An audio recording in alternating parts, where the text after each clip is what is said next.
오늘 목사님만 특별히 목사님만 특별히 아 목사님 특성이구나. 아니 저희 이름이는 박수만을 가자.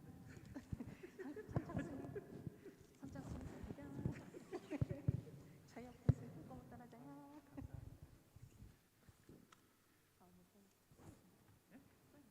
아니요? 저 특성 아니에요? 설교하시죠, 설교. 이렇게 찬양해보니까 특성인 줄 아시구나. 다음에는 한 3명이서 같이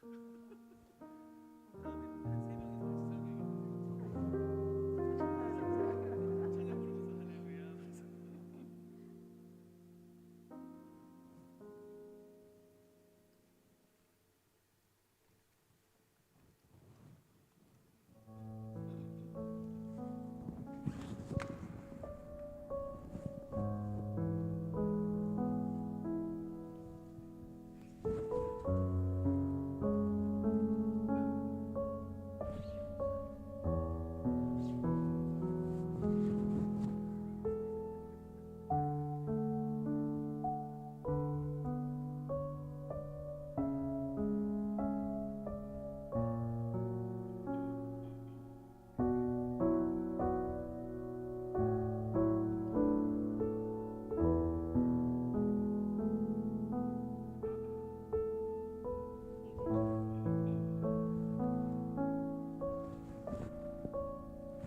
수요 저녁 예배에 나오신 우리 모든 성도님들, 그리고 온라인으로 함께 예배하신 우리 모든 분들을 주님의 이름으로 환영하고 축복합니다. 이 시간 우리가 함께 잠잠히 찬양할 때에 주님의 그 숨결을 느끼며 함께 고백하면 좋겠습니다.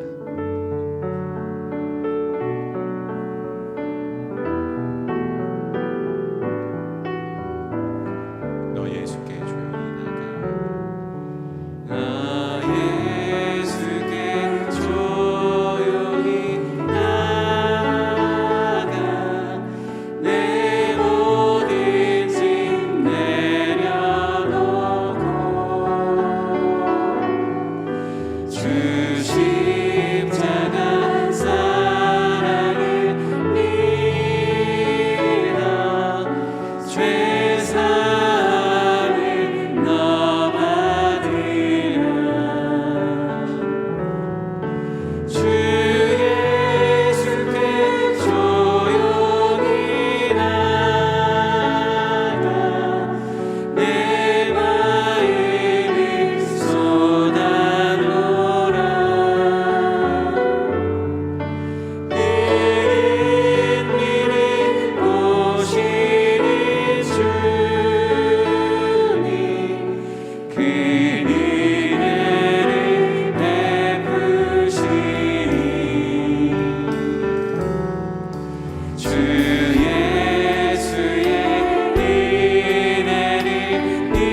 하시는 그런 귀한 예배 시간이 되기를 간절히 소망합니다.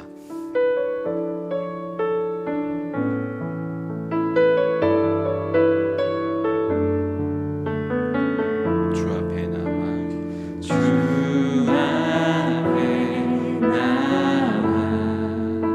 제사를 드리네 마음 열어 내 삶을 드리네 주를 봅니다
시간 함께 오늘 드려질 예배를 위해서 기도하며 나아가도록 하겠습니다. 하나님, 나의 믿음 오직 주님께 있는 줄로 믿습니다. 그 십자가의 능력이 나에게 영광이 된 줄로 믿습니다. 주님께서 우리를 승리케 하여 주시옵소서. 그 십자가의 사랑으로 말미암아 우리가 온전케 되어지는 그런 귀한 역사가 오늘 이 밤 있게 하여 달라고 이 시간 합심하여 함께 통성으로 기도하며 나아가겠습니다. 자비로우신 하나님, 주님의 은혜를 인하여서 감사와 찬양과 영광을 올려드립니다. 하나님, 오늘 이 고난주간 수요 저녁 예배를 하나님께 올려드립니다. 하나님, 예배를 주님께서 기쁘게 받아 주시옵소서.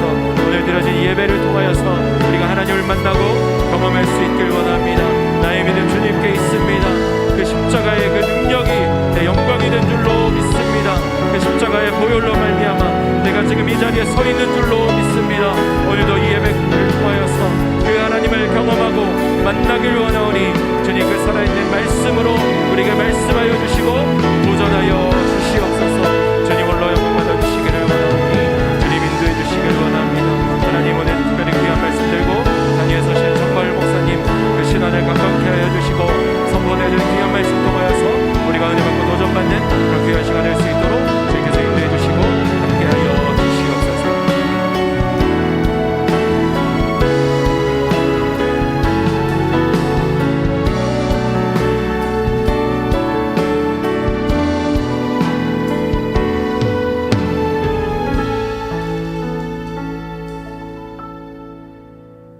죄와 허물로 인하여 죽을 수밖에 없었던 우리를 구원하시려 죄 없으신 주님께서 고통과 질고를 당하시기까지 우리를 사랑하신 주님, 오늘 고난주간을 맞이하여 수요 예배로 하나님께 영광 돌리게 하심을 감사드립니다.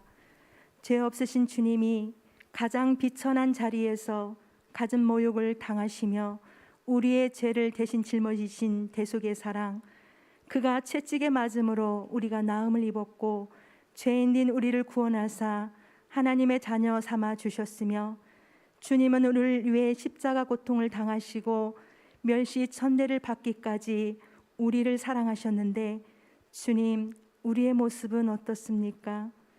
구원의 감격보다는 세상에 관심이 더 많았고 입술로는 주님 뜻대로 살겠노라 고백하면서도 내 삶은 세상과 타협하며 내 삶의 우선순위가 주님이 아닌 내 자신은 아니었는지, 십자가의 은혜가 없는 텅 빈 마음으로 살아가고 있었던 건 아니었는지 이 시간 회개하오니 용서하여 주옵소서.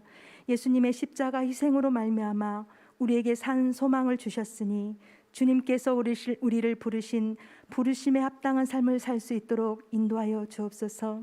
세상은 날로 악하여 가고 부정과 부패가 난무하며 이념이 서로 대립하는 가운데 분열하며 하나 되지 못하는 이 나라와 민족을 긍휼히 여겨 주옵소서. 주님이 통치하는 나라가 되게 하여 주시고 대통령과 이종자로부터 하나님을 경외하며 두려워하게 하시사 하나님이 보시기에 옳은 대로 이끌어갈 수 있도록 인도하여 주옵소서. 그리하여 이 나라가 말씀의 반석 위에 세워지게 하시어서 세계 복음화를 위해 쓰임받는 나라 되게 하여 주옵소서. 주님, 지금도 세계 각지에서 복음을 전하고 있는 선교사님들을 기억하여 주옵소서. 많은 힘듦이 있지만 그곳에서도 살아 역사하시는 하나님의 은혜가 선교사님과 가족에게 임하게 하여 주시고 사역의 현장에서도 주님의 풍성하신 은혜가 경험되어지며 많은 결실의 열매를 거둘 수 있도록 은혜 내려 주옵소서. 우리는 이를 위해 더욱 기도하는 기도의 동역자가 되게 하여 주시고 주님 나라 확장을 위해 선교의 사명을 잘 감당할 수 있도록 함께하여 주옵소서. 하나님, 이 시간 방주교회를 위해서 기도합니다. 제자 공동체, 예배 공동체, 선교 공동체, 성령 공동체, 하나님 나라 공동체를 이루는 교회 되게 하여 주시고 일어나 빛을 발하며 선교의 사명을 감당하는 교회 되게 하여 주옵소서. 이 시대에 빛과 소금의 역할을 감당하는 교회가 되게 하여 주시고 주님을 기쁘시게 드리는 귀한 사명들을 잘 감당케 하옵소서. 코로나로 인하여 예배가 비대면이 되며 성도의 교제를 할 수 없는 상황들이 있었지만 이제 예배가 온전히 회복되어지게 하시고 우리의 각자의 심령도 하나님께로 온전히 회복되어지는 은혜가 있게 하여 주옵소서. 이 시간 늘 말씀으로 양육하시는 반태호 담임 목사님을 위해 기도드립니다. 말씀의 능력과 권능을 주셔서 단위에서 말씀이 선포될 때마다 은혜가 넘치게 하여 주시고 그 말씀으로 인하여 저희들은 풍성한 꼴을 먹으며 주님과 동행하는 삶을 살게 하여 주옵시고, 또한 이 시간 십자가의 은혜에 대해 말씀을 증거하실 정바울 목사님 하나님 함께하여 주셔서 베풀어지는 말씀으로 인하여 십자가의 은혜와 사랑이 증거되게 하시고 성령이 충만한 예배가 될 수 있도록 목사님과 저희들에게 은혜 내려 주옵소서. 하나님, 이 시간 특별히 차세대 아이들을 위하여 기도합니다.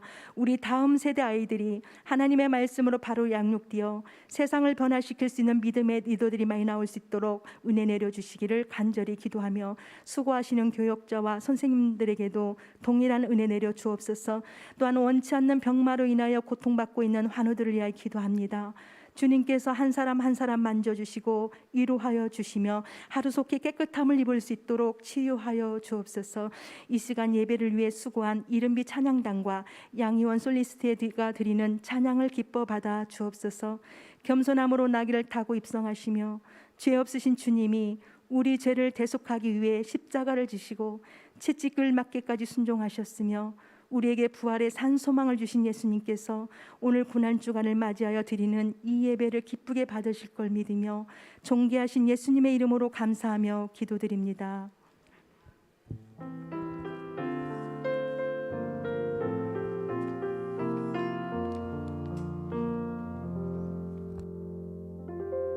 할렐루야. 사순절 마지막 주 그리고 고난 주간을 보내고 있는 여러분들에게 하나님의 은혜와 평강이 함께 하시길 바랍니다. 우리 좌우에 계신 분들과 함께 한번 이렇게 한번 인사하겠습니다. 십자가의 은혜로 살겠습니다. 십자가의 은혜로 살겠습니다. 은혜로 살겠습니다. 네, 오늘 하나님께서 우리들에게 주신 말씀은 에베소서 2장 8절에서 9절까지의 말씀입니다. 에베소서 2장 8절에서 9절까지의 말씀을 저와 여러분들이 같이 함께 한 목소리로 함께 읽도록 하겠습니다. 같이 함께 읽겠습니다. 시작. 너희는 그 은혜에 인하여 믿음으로 말미암아 구원을 받았으니 이것은 너희에게서 난 것이 아니요 하나님의 선물이라.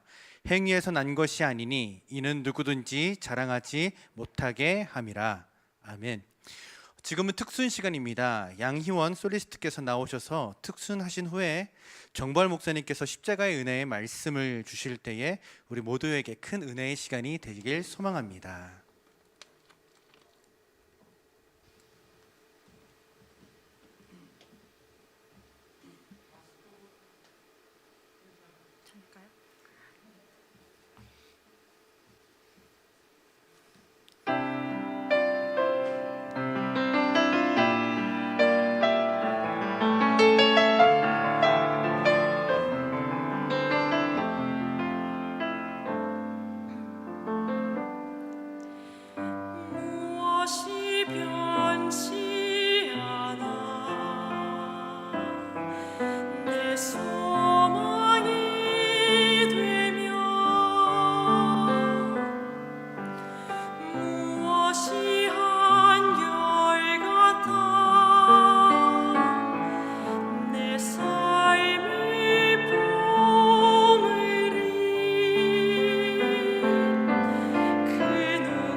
네, 다시 한번 귀한 찬양 들려주신 우리 양희원 솔리스트에게 감사의 박수 부탁드리겠습니다.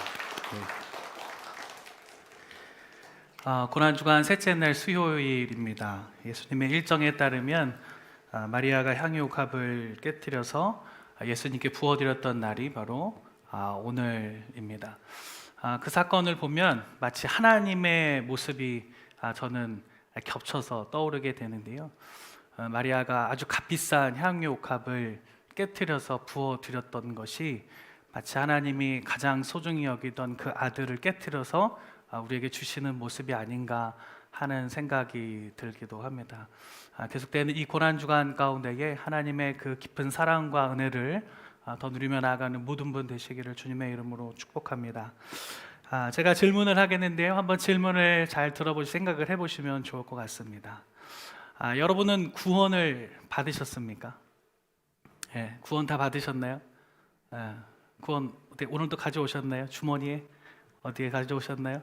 예, 구원 다 받으시고 가지고 계시죠? 예, 잃어버리지 않고 가지고 계시죠? 그럼 또 묻겠습니다. 여러분은 그러면 하나님의 자녀가 되셨습니까? 우리 주민등록등본 떼면 아버지가 누구고 아들이 누구고 딸이 누구고 뭐 이렇게 나오지 않습니까? 근데 과연 하나님의 자녀가 되었는가? 또 한 가지 질문은 여러분은 천국에서 영생할 약속을 받았는가 하는 것입니다. 천국에 들어가고 그것에서 영생할 그 약속을 가지고 계십니까? 천국에 들어갈 입성할 티켓 가지고 계시느냐라는 것입니다. 만약에 그러시다면 제가 다시 한번 묻겠습니다. 이번에 조금 다르게 바꿔서 묻겠는데요. 그러면 하나님은 왜 여러분을 구원해 주셨습니까? 여러분은 구원을 받으셨는데 그러면 그것을 주신 하나님은 왜 여러분에게 구원을 주셨는가 하는 것입니다. 그 다음 질문, 그럼 하나님은 왜 여러분을 자녀로 삼아 주셨습니까? 내가 하나님의 자녀가 됐는데 하나님은 왜 그러면 당신을 그 수많은 사람들 가운데서 당신을 자녀로 삼으셨는가 하는 문제입니다. 또 한 가지 마지막으로 하나님은 그러면 왜 천국과 영생을 여러분에게 주셨습니까? 우리에게 무엇이 있기에 우리가 이것을 받았고 우리에게 주셨는가? 우리의 구원과 약속, 그것은 어떻게 받은 것이고 하나님이 왜 그것을 특별히 우리에게 주셨는지라고 묻는다면 여러분은 그것에 대해 무엇이라 대답하시겠습니까? 사실 이것에 대해서 우리는 별로 할 말이 없습니다. 왜 그렇습니까? 이것은 내가 한 일이 아니기 때문에 그렇습니다. 사실 알고 보면 내가 이거 구원 얻으려고 내가 이것까지 해봤어 이렇게 말할 수 있는 사람이 없다는 것이죠. 나의 힘과 노력으로 성취한 것이 아니라 그래서 자랑할 만한 것이 아무것도 없는 것입니다. 그래서 우리는 이것을 가리켜서 은혜라고 이야기합니다. 우리의 구원은 하나님의 은혜라는 것입니다. 화면을 좀 띄워주시죠. 네. 은혜는 무엇인가? 받을 자격이 없는 자에게 값없이 주어지는 것이 은혜라는 것입니다.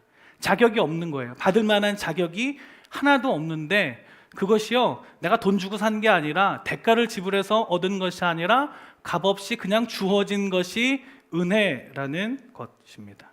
하나님의 선물인 것이죠. 그런데 이런 은혜에 반대되는 개념이 있는데 그것은 공로라는 것입니다. 공로란 무엇인가? 이것은요, 마땅히 내가 무언가를 받을 만한 행동을 하거나 내 자질 자체가 기본적으로 아주 충분한 자질을 갖추고 있어서 그에 합당한 보상을 받는 것을 말하는 것입니다. 쉽게 말하면 내 힘으로, 내 능력으로 이루어 놓은 것에 대한 결과를 얻는 것, 그것이 공로라는 것입니다. 그러면 우리가 받은 그 구원이라는 것은 공로입니까? 은혜입니까? 은혜로 우리에게 주어졌다는 것이죠. 은혜 받을 자격이 있어 은혜를 받았습니까?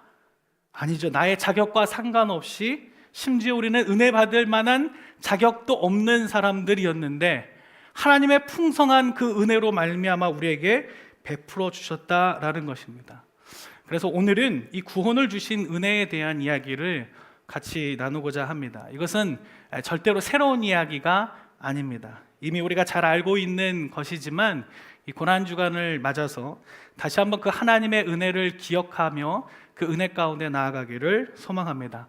먼저 우리 로마서 3장 23절 말씀을 같이 한번 읽어보도록 하겠습니다. 한 목소리로 읽겠습니다. 모든 사람이 죄를 범하였음에 하나님의 영광에 이르지 못하더니. 성경은 모든 사람이 죄인이라는 것을 말합니다. 근데 성경이 말하는 죄는 우리가 생각하는 윤리적인 도덕적인 죄를 가리키는 것이 아닙니다. 하나님의 말씀하신 죄라는 건 근본적으로 길을 가다가 쓰레기를 버리고 신호가 빨간불인데 건너가고 길바닥에다 침을 뱉고 이거를 죄로 하나님이 말씀하시는 것이 아니다라는 것입니다. 그럼 성경이 말하는 죄란 무엇인가? 성경이 말하는 죄는 하나님의 법을 어기는 것입니다. 모든 나라에는 그 나라를 통치하는 법이 있습니다. 대한민국에도 헌법이라는 것이 있지요. 그래서 그 기본이 되고 기준이 되는 법들이 나라에는 다 있고, 나라는 그 법을 중심으로 법에 의해 통치가 이루어지는 것, 그것이 바로 법치주의 국가라는 것입니다. 하나님 나라에도 법이 있다라는 것이죠. 하나님이 세상을 창조하시고 하나님이 세상을 다스리실 때 무질서 가운데 두신 것이 아니라 하나님의 나라에도 하나님의 법을 주셨다라는 것입니다. 그런데 그 하나님 나라의 법은 무엇인가? 곧 하나님의 말씀이라는 것이죠. 하나님의 말씀이 곧 법이라는 것입니다. 하나님이 말씀으로 세상을 창조하셨고 또 하나님은 말씀으로 세상을 다스리고 계시는 하나님의 말씀이 곧 하나님 나라의 법이라는 것입니다. 그런데 아담과 하와가 하나님의 말씀을 어기고 선악과, 금지되었던 선악과를 따먹게 되었죠. 하나님은 그것을 죄라고 말씀하셨습니다. 하나님 나라의 법으로 하나님이 먹지 말라 금하셨는데 그것을 어기는 순간, 불순종하는 순간 하나님은 그것을 죄라고 말씀하셨다.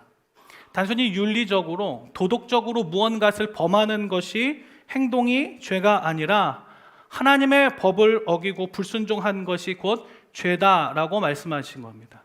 더 나아가서는 하나님이 세상의 주인이시기에, 그분이 이 세상을 만드셨고 그분이 이 세상을 다스리시기에 이 세상의 주인은 당연히 하나님이신 거죠.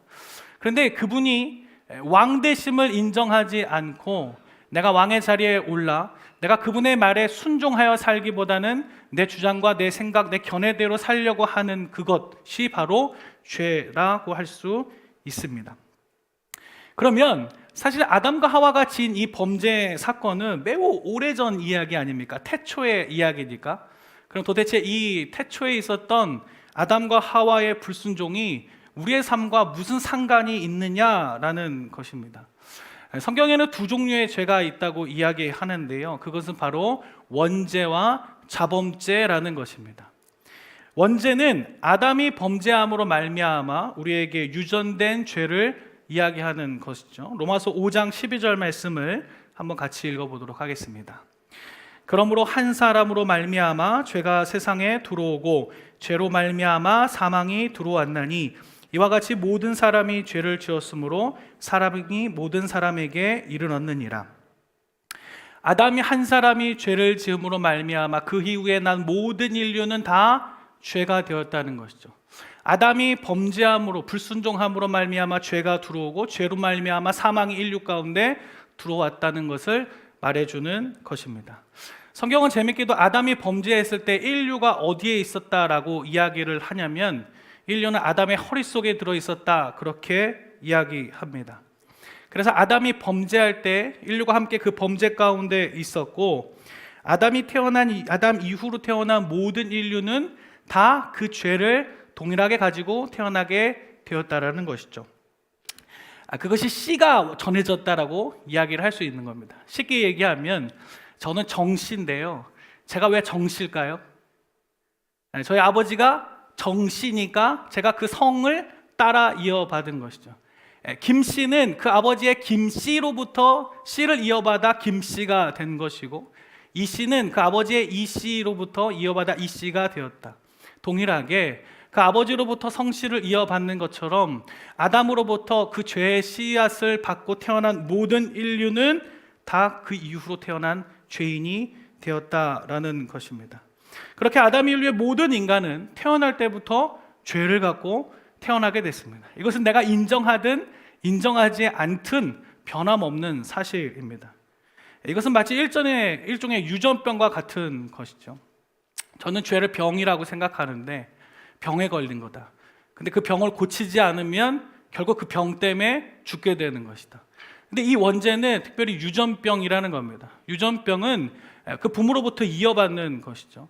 에이즈에 걸린 아빠와 에이즈에 걸린 엄마가 결혼해서 아이를 낳으면 그 아이는 에이즈에 태어나서 날 확률이 크다라는 것이에요. 그러면 그 아이가 태어날 때부터 에이즈를 갖고 태어나면 그것이 그 아이의 잘못입니까? 그 아이의 잘못이라고 할 수 없죠. 그 아이는 잘못한 것이 아무것도 없죠. 오히려 억울하다 말할 수 있습니다. 그러나 유전으로 그것을 가지고 태어나게 되는 것. 원죄라는 것은 마치 이와 같다는 것입니다. 모든 인간은 죄라는 병을 가지고 태어나게 되고 그것은 우리의 잘못이 아닐 수 있지만 그것을 고치지 않으면 결국 그 병 때문에 죽게 되는 것이 인간의 현실이라는 것입니다. 그런데 그 원죄 때문에 또 범하게 되는 죄가 무엇이냐면 바로 자범죄라는 것이죠. 우리 안에 죄가 있어서 또 다른 죄를 범하게 되는, 계속해서 죄를 낳게 되는 것이 바로 자범죄라는 것입니다. 이것을 잘 보여주는 것이 누구냐면 아이들이에요. 아이들을 보면 누가 가르쳐주지도 않았는데 싸우고 때리고 남의 것을 빼앗죠. 저희 집에 이제 둘째가 한 15개월 16개월 요 정도 사이에 있는 것 같은데요. 제가 이제 둘째를 키우면서 얘는 진짜 감당이 안 된다 이렇게 생각들 때가 너무 많습니다. 얘를 정말 어떻게 키워야 되냐에 대한 고민을 요즘에 저희 부부가 굉장히 심각하게 하고 있는데요. 첫째 때와 너무 달라요. 첫째는 너무 순하고 착한 친구였어요. 둘째는요 정말 어디로 튈지 모르는 사고 뭉치입니다. 지금도 물건을 집어 던지고요, 언니를 밀고 때리고요, 언니의 머리를 막 잡아당깁니다. 같이 붙어도요 절대로 밀리지 않습니다. 언니가 7살인데 이 꼬맹이 녀석이 7살 언니와 붙어 싸워서 이깁니다. 소리를 막 지르고요, 절대로 엄마 아빠가 안 돼! 그래도요 신경도 안 씁니다.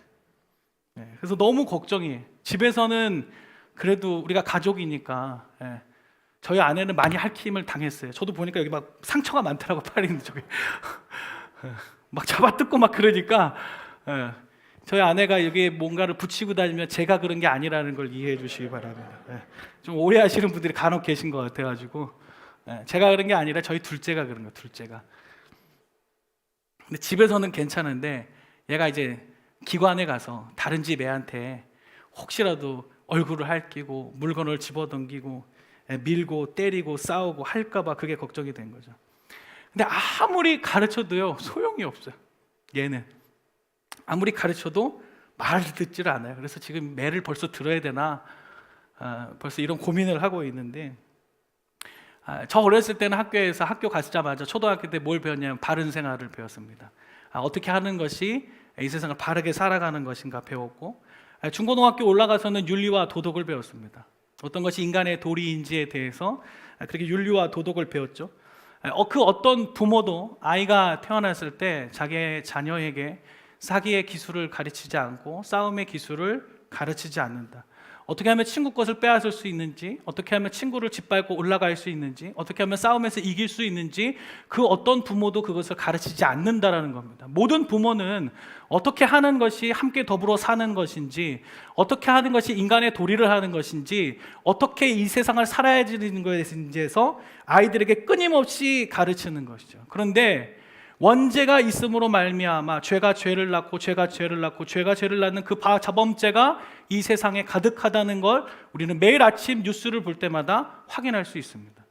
끊임없이 이 세상은 윤리와 도덕을 가르치기에 점점 더 좋은 세상으로 변해가는 것이 아니라 이 세상에 끊임없는 그 죄악이 가득하다라는 것이죠. 그것이 바로 인간의 죄 때문에 그렇다라는 것입니다. 이처럼 모든 인간의 죄의 문제를 가지고 있습니다.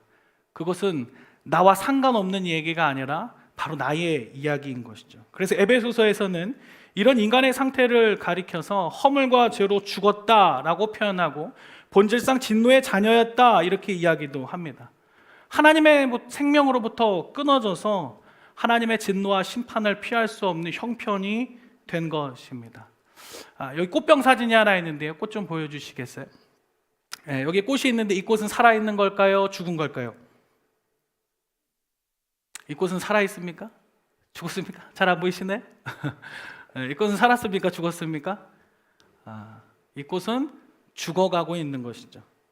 살아있는 것처럼 보이죠. 아직은 살짝 피어 있으니까, 아직은 싱싱해 보이니까 살아있는 것 같아 보이지만 사실은 서서히 죽어가고 있는 거예요.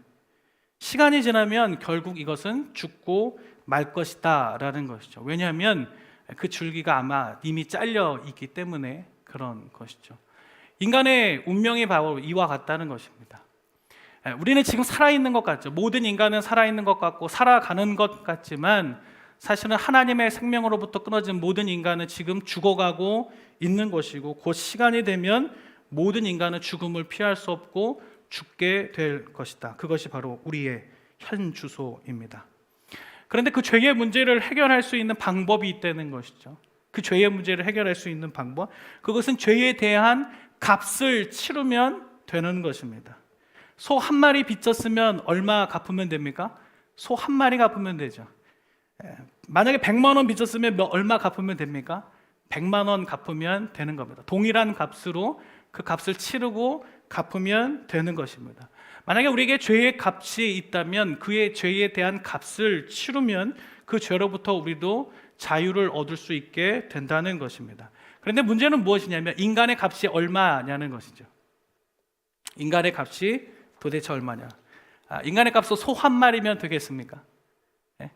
이전에 구약시대에 보면 인간의 그 죄를 지었을 때 인간의 죄를 대신해서 제물을 드리잖아요. 소를 드리고 양을 드리고 다 드리지 않습니까? 그 한 마리면 인간의 값 되겠습니까? 아니면 양 10마리 정도면 되겠습니까? 아니면 한 100마리 정도 드리면 인간의 값으로 그것이 충분하겠습니까?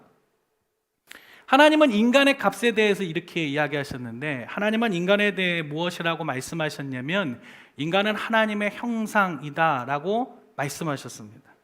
인간의 값은 얼마냐면 하나님의 형상이라는 것입니다. 그러니까 인간의 그 죄값은 소를 아무리 100마리, 200마리, 300마리, 양을 500마리, 1000마리 드려도 해결될 것이 아니라 인간의 값인 하나님의 형상으로 갚아야 된다라는 것입니다. 그런데 인간 말고, 우리 하나님이 우리를 지으실 때 하나님의 형상대로 지으셨죠. 그런데 우리 인간 말고 또 다른 하나님의 형상이 있는데 그게 누굴까요?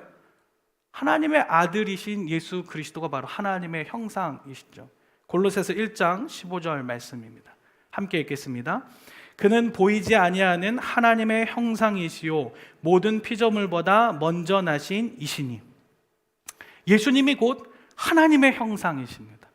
그래서 주님은 너희가 나를 봤다면 그것은 곧 아버지를 본 것과 같다. 왜냐하면 내가 하나님을 드러내는 하나님의 형상이기에 나와 아버지는 동일하고 같기에 나를 본 자는 곧 아버지를 본 것과 같다.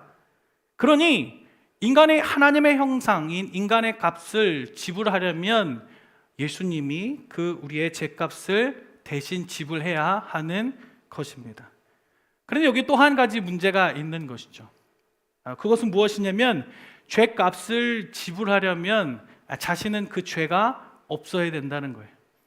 내가 죄가 있다면 나의 죄 때문에 다른 누군가의 죄를 대신 진다는 것은 불가능한 일이라는 것입니다. 그런데 문제는 무엇이냐면 아까 보셨지만 아담의 이후로 아담 후손으로 난 모든 인간은 다 무엇이라 했습니까? 죄인이라 그랬죠. 아담이 범죄함으로 말미암아 그 인류 허리 속에 들어있었던 그 아담의 씨는 다 죄인으로 태어난다. 그러니 예수님은 아담의 씨앗으로 태어나면 안 되는 것입니다. 여기서 하나님이 놀라운 방법을 내신 것이죠. 그것은 무엇입니까? 예수님이 성령으로 잉태되신 것. 마리아의 몸에서 나지만 여자의 몸에서 구원자가 날 것이라 약속하셨기 때문에 마리아의 몸에서 나지만 아담의 씨를 갖고 태어나는 것이 아니라 성령으로 잉태하게 하신 것입니다. 그래서 예수님께는 죄가 없는 것이죠. 그렇게 예수님은 둘째 아담이 되셨습니다. 첫째 아담이 하나님께 불순종함으로 말미암아 죄가 들어오고 죄로 말미암아 사망이 들어왔던 것처럼 둘째 아담이신 예수 그리스도가 하나님 아버지께 죽기까지 순종하심으로 말미암아 그분은 의를 이루셨고 의로 말미암아 생명을 우리에게 주시는 둘째 아담, 새로운 인류를 시작하신 것입니다. 그리고 예수 그리스도께서 성령으로 잉태되심으로 말미암아 새로운 인류를 시작하신 것처럼 이제 그분의 족보에 들어가기 위해서는, 그분 안에 들어가기 위해서는, 둘째 아담의 그 족보 안에 새로운 인류가 되기 위해서는 어떻게 해야지 됩니까? 다시 태어나야 되는데 성령으로 거듭나야 된다. 물과 성령으로 다시 태어나지 않으면 하나님 나라에 들어갈 수 없다. 아담의 씨앗으로 죄인으로 태어난 우리가 다시 성령으로, 주님이 성령으로 잉태된 것처럼 잉태될 때에 우리도 그 안에 들어가게 된다고 말씀하고 계신 것입니다. 하나님의 형상이신 예수님, 마치 우리의 인간처럼 육신을 입고 이 땅에 인간의 몸으로 오셔서 인간의 죄값을 대신 치르심으로 모든 우리의 죄를 해결하신 것. 그래서 예수님은 십자가에서 마지막 숨을 거두시기 전에 다 이루었다 이렇게 우리에게 말씀하시고 선포하셨던 것이죠. 그 예수님이 우리의 모든 죄 문제를 다 해결하신 줄로 믿습니다. 거기에 나의 죄가 포함된 줄로 믿습니다. 이 모든 것이 나의 힘, 나의 능력이 아니라 주님의 은혜라는 것이죠. 에베소서 2장 8절 9절 말씀을 그래서 다시 한번 읽어봤으면 좋겠는데요, 다시 한번 믿음으로 우리 고백했으면 좋겠습니다. 너희는 그 은혜에 의하여 믿음으로 말미암아 구원을 받았으니 이것은 너희에게서 난 것이 아니요 하나님의 선물이라. 행위에서 난 것이 아니니 이는 누구든지 자랑하지 못하게 함이라. 우리의 구원은 전적인 하나님의 은혜라는 것입니다.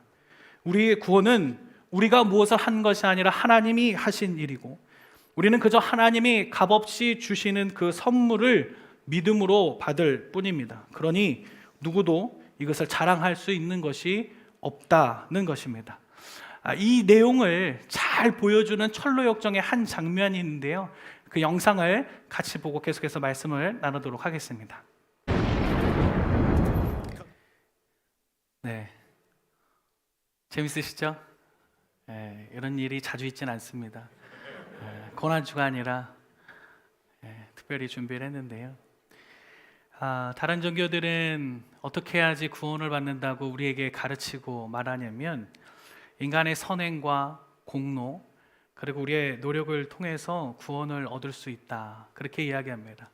끊임없이 무언가를 우리가 해야 된다는 거죠. 나의 힘으로 내가 노력해서 해야 된다. 반대로 기독교는 오직 믿음으로 구원을 얻을 수 있다, 이렇게 이야기합니다. 이것은 바로 바꿔서 이야기하면 구원은 나의 노력으로 할 수 없는 것이기에, 인간의 노력으로 할 수 있는 문제가 아니기에 구원자가 필요하다라는 의미입니다.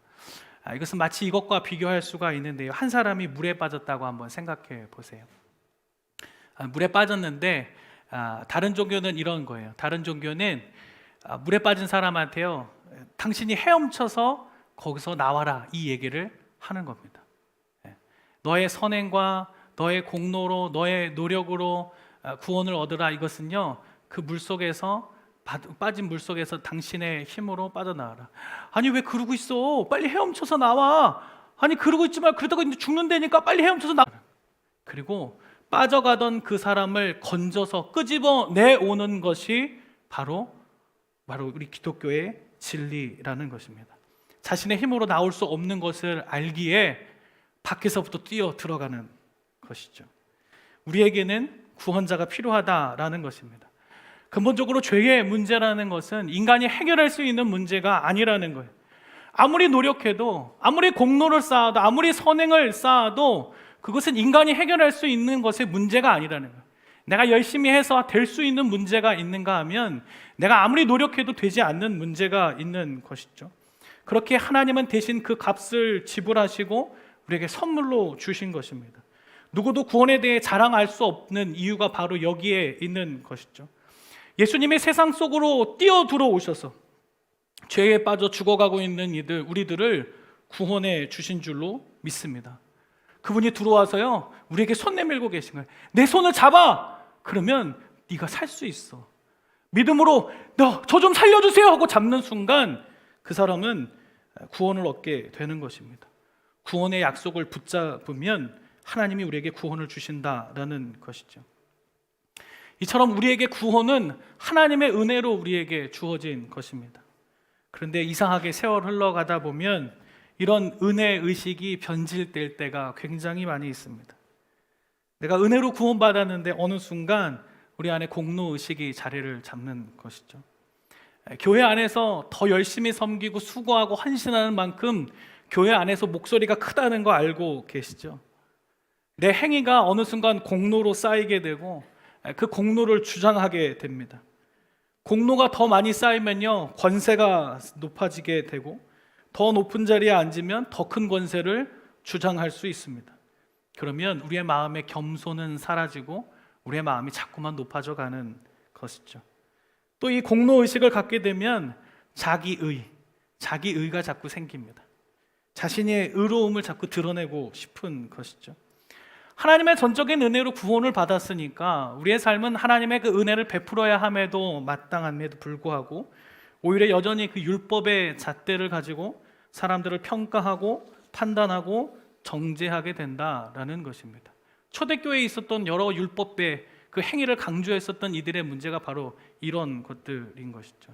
여러분 잊지 마십시오. 우리는 의인이 아니라 은혜 받은 자입니다. 한번 따라해 보겠습니다. 의인이 아니라 은혜 받은 자입니다. 바울의 서신서를 꼼꼼히 읽어가다 보면 바울의 그 자기 고백, 신앙 고백이 조금씩 바뀌어가는 것을 발견할 수 있게 되는데, 바울은 처음 회심한 후에 그 자신을 향해서 무엇이라 얘기했느냐? 나는 만삭되지 못하여 난 자다. 나는 사도들이 여러 있는데 사도들 중에서 가장 작은 자다. 사도라 칭함을 받기에 감당하지 못할 자다. 이렇게 고백을 했습니다. 그런데 바울은 세월이 흐르면서 이렇게 다시 고백했습니다. 나는 모든 성도 중에 지극히 작은 자보다 더 작은 자다. 사도 중에 작은 자 이 정도 수준이 아니라 모든 성도들 중에 지극히 작은 자인데 그것보다도 더 작은 자다.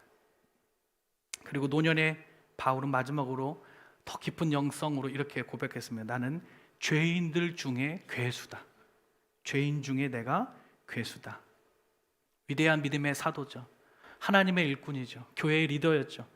그러나 그는 시간이 지나면 지날수록 그들의 믿음의 깊이는 더 깊어졌고 하나님의 은혜를 깊이 느끼면 느낄수록 내가 얼마나 연약한 자인지, 내가 얼마나 죄 가운데 부족한 자인지, 죄에 사로잡혀 있는지 그는 고백하지 않을 수 없었다라는 것입니다. 우리는 하나님 앞에 자랑할 수 있는 것이 아무것도 없습니다. 우리의 구원은 나의 실력으로, 나의 공로로 주어진 것이 아니라 전적인 하나님의 은혜이기 때문에 그렇습니다. 우리는 그저 그 하나님의 선물을 받은 것뿐이라는 것이죠. 이 고난주간 하나님께 받은 은혜가 얼마나 많은가, 우리 인생에 베풀어 주신 그 하나님의 은혜가 얼마나 깊은가 다시 한번 곰곰이 생각해 보며 그 은혜 받은 자로 합당하게 주님 앞에 살아가는 우리 모두 되실 수 있기를 주님의 이름으로 축복합니다. 우리 함께 같이 찬양하고 기도하기 원하는데요, 이 찬양 같이 드리기 원합니다. 오직 주의 은혜로 지금 여기 서 있네. 우리 같이 함께 찬양하고 기도하도록 하겠습니다.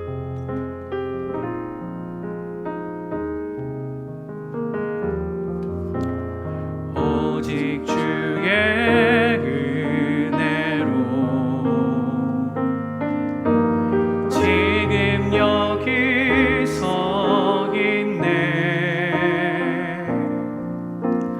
한없는 경배, 한없는 찬양, 내 영혼 예배 드리네. 나를 위해 이 땅에, 나를 위해 이 땅에 오신 주의 그 은혜, 오신 주의 그 은혜, 십자가 고통, 십자가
함께 기도하며 나아갈 때 이렇게 함께 기도했으면 좋겠습니다. 주님, 모든 것이 하나님의 은혜입니다.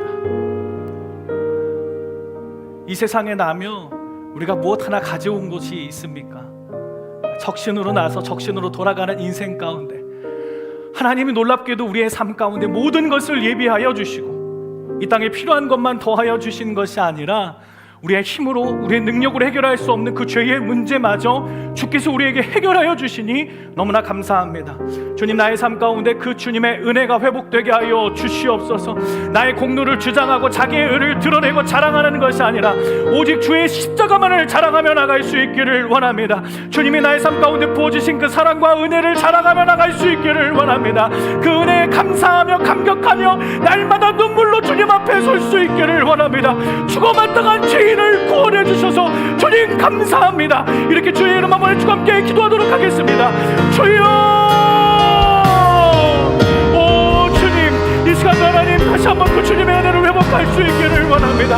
하나님, 이 세상에 하나님 우리의 모든 필요를 채워주시고 하나님 아무것도 가지고 올 것이 없는 우리의 인생 가운데에 그 어느 것 하나 부족함이 없도록 우리의 인생 가운데 모든 것을 더하여 주시는데도 불구하고 하나님께 감사하기보다는 불평하며 원망하며 없는 것으로 인하여서 주님 앞에 하나님의 원망했던 우리의 모든 삶을 불쌍히 여겨 주시옵소서. 하나님, 우리의 인생의 필요를 채워주실 뿐만 아니라 하나님 우리의 영적 필요도 채워주셨던 주님, 하나님 나의 힘으로 나의 능력으로 나의 선행으로 나의 공로로 나의 노력으로 해결할 수 없는 그 죄의 문제, 마땅히 죽을 수밖에 없고 심판을 피할 수밖에 없고 멸망할 수밖에 없는 나의 인생, 내가 한 것이 무엇입니까? 내가 한 것이 무엇입니까? 나는 아무것도 한 것이 없습니다. 나는 아무것도 한 것이 없습니다. 나는 주님께 나 살려달라고 외치지도 않았습니다. 그런데 내가 아직 죄인 되었을 때에, 내가 아직 죄인 되었을 때에 주님께 회개하지도 않았을 때에, 아직도 내가 죽을 죄인이라 고백하지도 않았을 때에 주님은 나를 위하여 십자가의 죽으심으로 말미암아 나의 모든 죄를 해결하여 주시고 나를 구원하시고 건지시니 그 주님의 은혜가 얼마나 놀랍고 감사한지요. 하나님, 나 행한 것 죄뿐이니, 나 행한 것은 죄뿐이니 오직 주님께 나갈 때에 주님이 나에게 구원과 생명과 하나님 놀라운 은혜를 주시는 줄로 믿습니다. 주님의 은혜만, 주님의 은혜만, 주님의 은혜만 바라며 나가오니 이제는 나를 자랑하는 것이 아니요 나의 공로를 드러내는 것이 아니요 오직 십자가만 드러내고 십자가만 자랑하게 하여 주시옵소서. 이 십자가가 사람이 보기에는 미련한 것이지만 이 안에 하나님의 지혜가 있고 하나님의 비밀이 있고 하나님의 능력이 있고 하나님의 사랑이 있고 하나님의 은혜가 담겨 있습니다. 주님, 이 십자가를 자랑하는 삶이 되게 하시고 이 십자가가 나의 전부가 될 수 있도록 주님 은혜를 도와여 주시옵소서. 오직 주님만 드러내고 오직 주님만 자랑하길 원하오니 나의 삶 가운데 주님만 드러나게 하여 주시옵소서.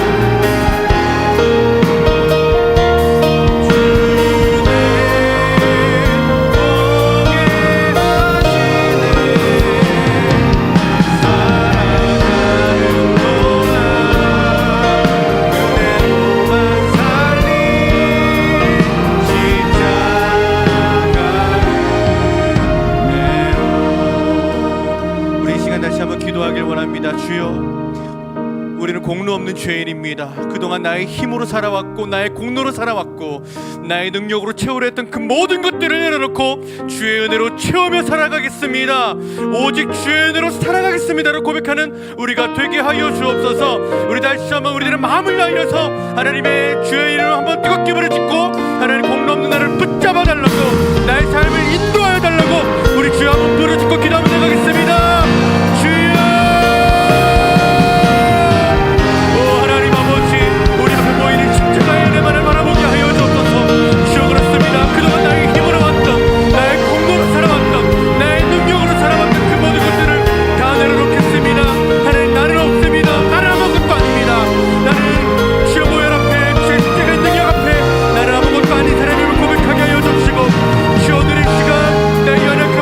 고백하며 나아가길 원하오니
주의 은혜가 필요한 곳이 있습니다.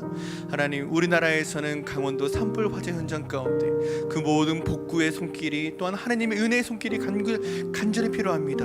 그리고 전쟁으로 신음하고 있는 우크라이나 땅을 위해서 기도합시다. 그곳 가운데 전쟁에 능하신 우리 주님께서 그 모든 것들을 주의 보혈의 능력으로 말미암아 덮어주시고 온전케 하여 주시고 주의 샬롬이 임할 수 있는 놀라운 축복의 땅이 되게 하여 달라고.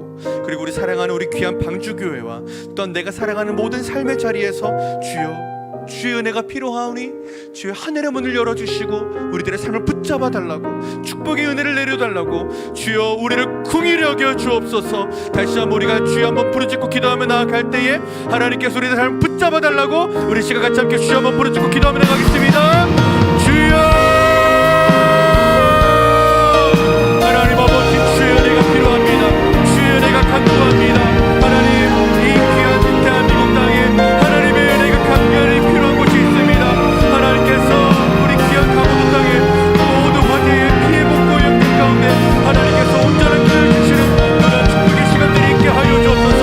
하나님께서 온전하게 붙잡아 주시고 그 우크라이나 땅에 하나님께서 우리 모든 전쟁이 종식되게 하여 주시며 하나님께서 그 모든 어둠의 세력들과 또한 그 모든 악한 영의 세력들이 다 예수의 이름으로 물러나가게 하여 주시고, 또한 하나님 평화의 주님께서 샬롬의 하나님께서 그 모든 땅을 하나님께서 온전하게 덮어주시며 온전케 하여 주시는 놀라운 은혜와 축복이 있게 하여 주옵소서. 또 우리 사랑하는 방주교회 가운데 하나님 은혜의 긍휼이 있게 하여 주옵소서.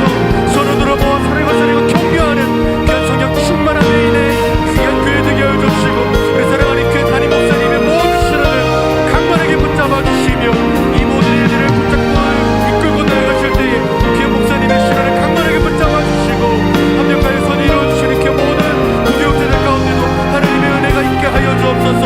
또한 우리들의 사랑하는 모든 삶의 자리에 하나님의 놀라운 은혜와 축복이 있기를 원합니다.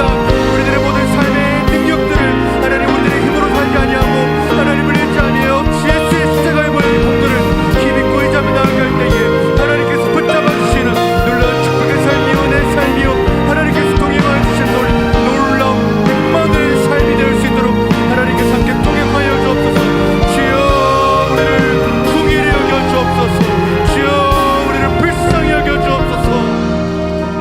우리 시간 마지막으로 기도하며 나아갈 때에 사랑하는 우리 귀한 환우들을 위해 기도하길 원합니다.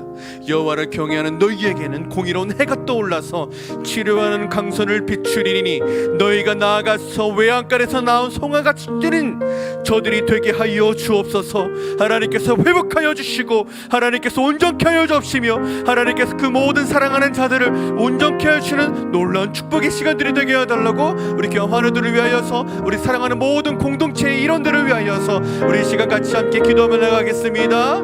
하나님 아버지, 우리들의 모든 삶을 인도하여 주시고 하나님을 의지하며 나아갈 수 있는 우리들의 모든 삶이 되게 하여 주시되 하나님 우리들의 귀한 환우들을 위해서 기도하며 나아가는 그 모든 일정들이 되게 하여 주옵소서. 사랑하는 우리 귀한 하나님의 자녀들이 있습니다. 주의 귀한 백성들이 있습니다.